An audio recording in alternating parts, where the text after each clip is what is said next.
Well, hello everybody. Welcome back to the Bison Workshop. I'm Bob. And this is a little video, just a short one to kind of give you guys an update on what's going on with Bison Workshop. We got several things to discuss, well, a few things. And number one, I've got to put this out here that, everybody knows I sell parts for air rifles depending on what I can get. And even some guns that I don't get, people send me measurements and I make the custom part for them. The only bad thing about doing that is I don't actually have the gun here to test it, to make sure that they fit right, because when you 3D print something, you have squeeze. Each layer, well, the first layer or first couple layers has kind of a mushroom deal on the bottom of it, so we have to file that off on the inside and the outside. And when filament lays each layer, it squishes further than the measurement that you actually put in. So it's kind of hard to adjust that so that you have a fit that is to your desired fit.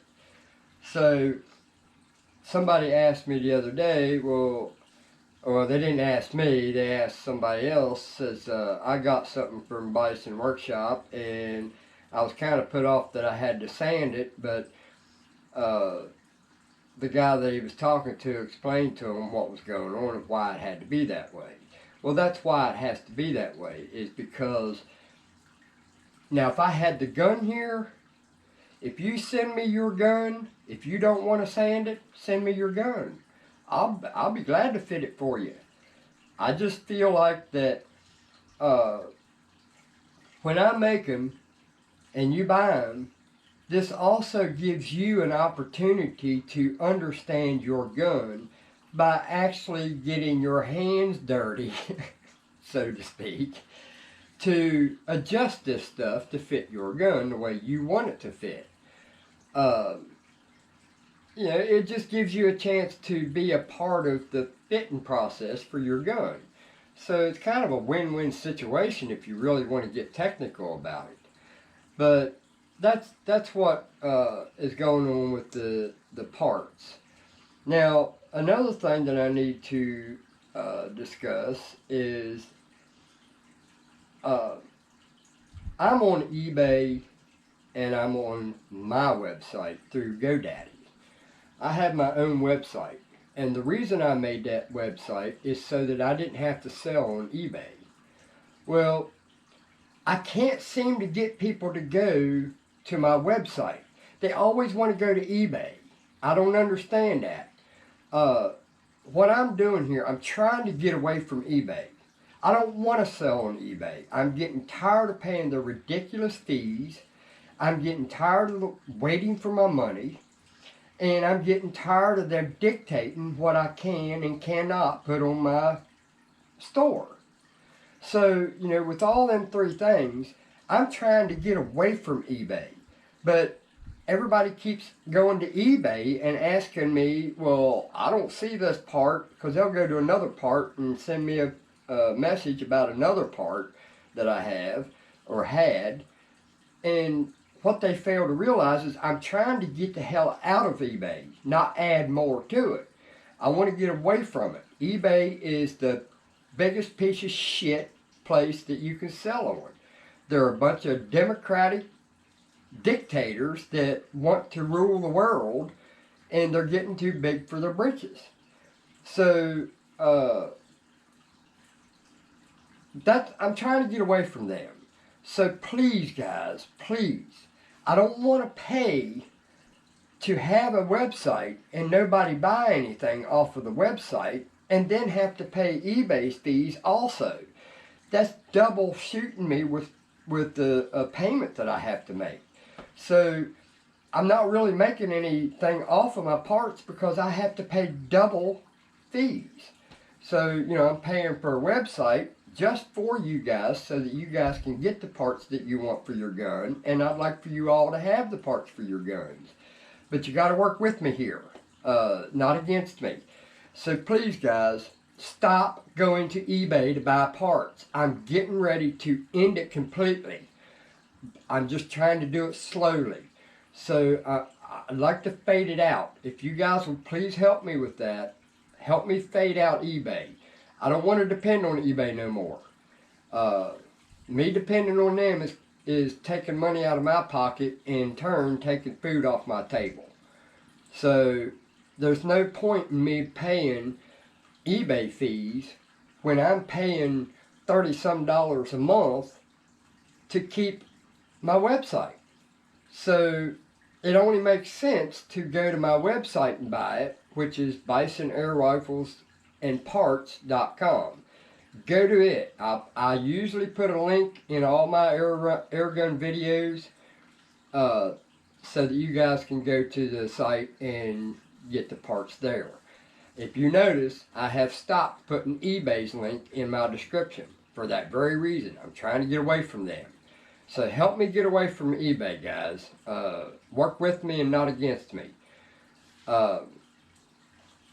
I've never had any complaints on bisonairriflesandparts.com.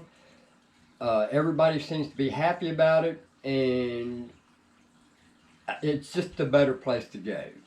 And nobody can tell me what I can put on my site and what I can't put on my site. So if I want to put an LCD on my website, I can. I can't do that on eBay. They took all my LCDs or moderators off eBay, claiming that they were for firearms.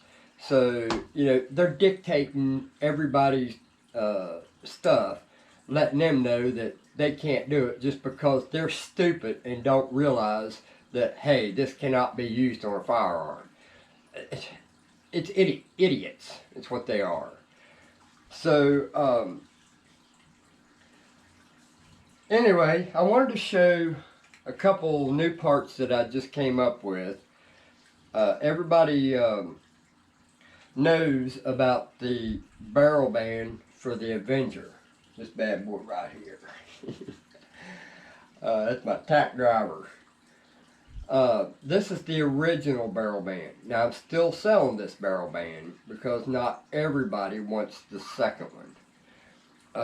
This one here was a request from one of my customers. He asked me to make this for him, and guess what? He never bought it. So now I have 8 of these that I need to sell now. I should have printed one, but I kind of figured that somebody else would want one too. I have actually heard of a couple people who say they'd like to have one on each side, so that's what I did. I made them with a Picatinny rail on both sides and the bottom. So that's what it looks like compared to the very first. So I guess you would call this Generation 1 and this one Generation 2. But it turned out nice. Now these are designed to be sanded to fit. Now these, I think I have them just a hair oversized so they slide on really good. In fact, we can check that right real quick here and see. And don't forget to get your SBD or the Widowmaker for the 357 Challenger. This one here, the Widowmaker, is a 14 by 1.0 thread. And the SBD is for the half 20. But yeah. See, I've got these so that they slide on with a little bit of force. Just barely enough force to get it to slide on there. So this one here was modeled from the same thing. I just took 2 more of these and just added it to it. So this is actually the same band, just added to it. So it's a little tight, and that's because I haven't done any sanding to it at all. I hate taking this off. I shouldn't have done that, but oh well. When you take them off, sometimes it changes your point of aim or point of impact. Alright, so then somebody else, another one of my customers, asked me to make him a thread protector for the Challenger.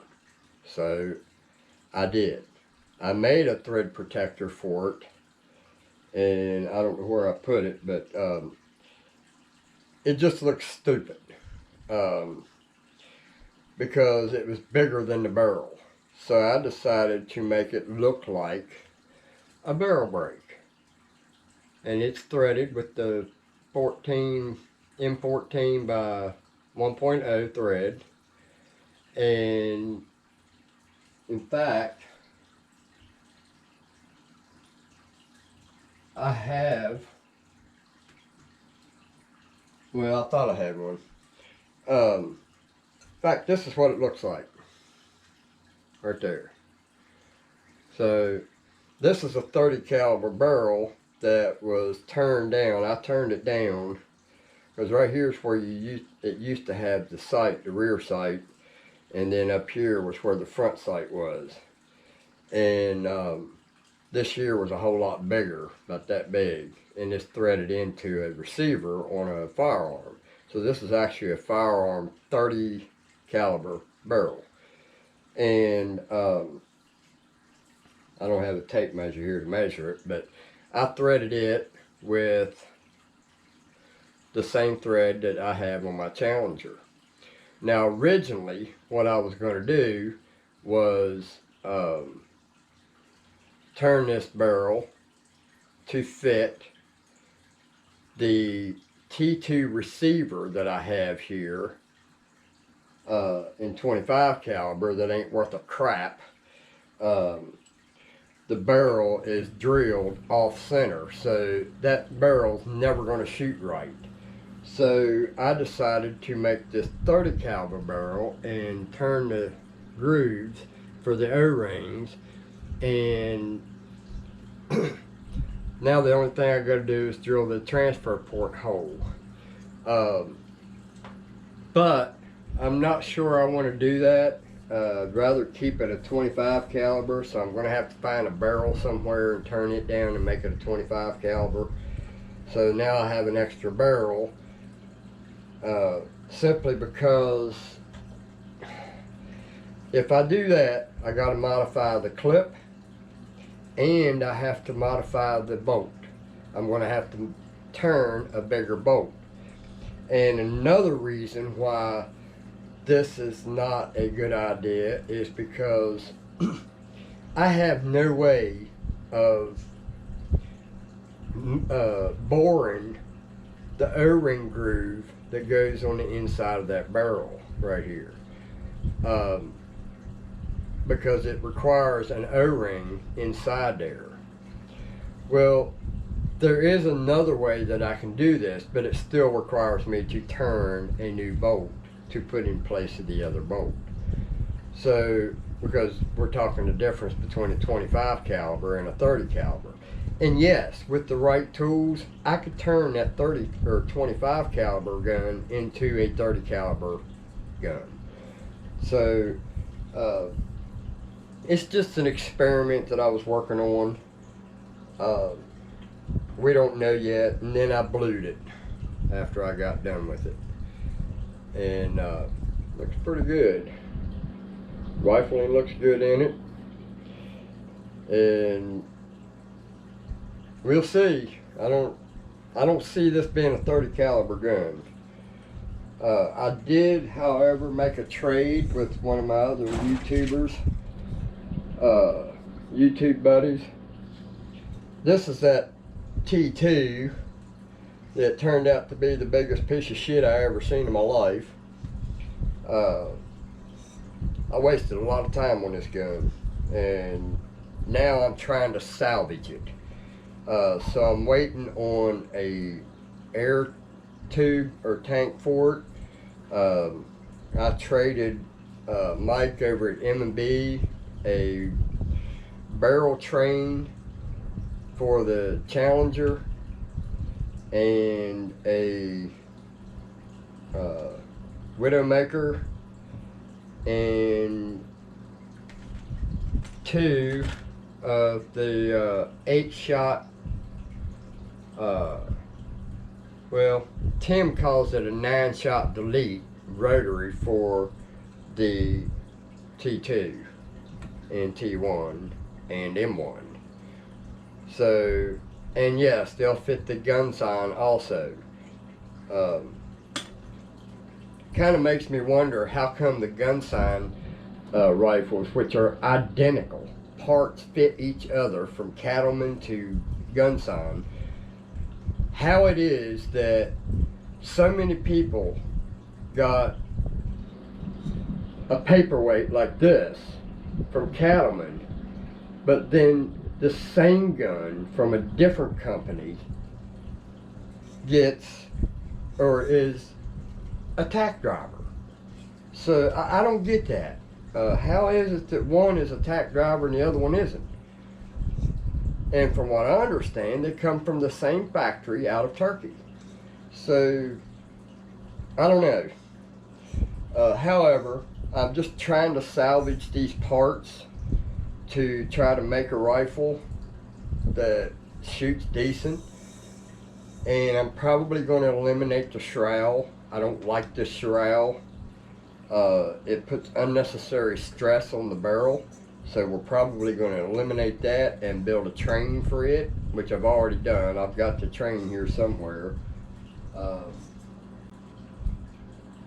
I don't know what I did. Here it is. Yeah, I've got the train for this rifle.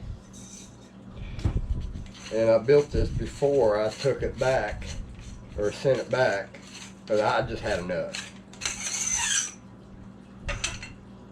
So this is the train. Actually, no, this is not the train for this one. But it's going to be the same thing. It is the same one. I can't see it here. It's here somewhere.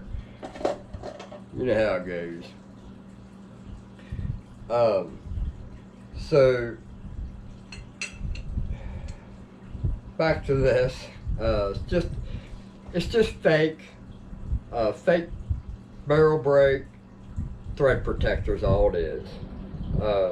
If it breaks on you or something, you know, it is plastic, and if you hit it on the ground or something like that, it probably will break. But even if it does break, just cut that off of there and use that as the thread protector and be done with it, depending on how you break it. So those are the updates for the Bison Workshop. And here lately, I just haven't been feeling good, and sicker than a dog. Yeah, I feel like crap all the time anymore. And it's from these damn god-awful cigarettes.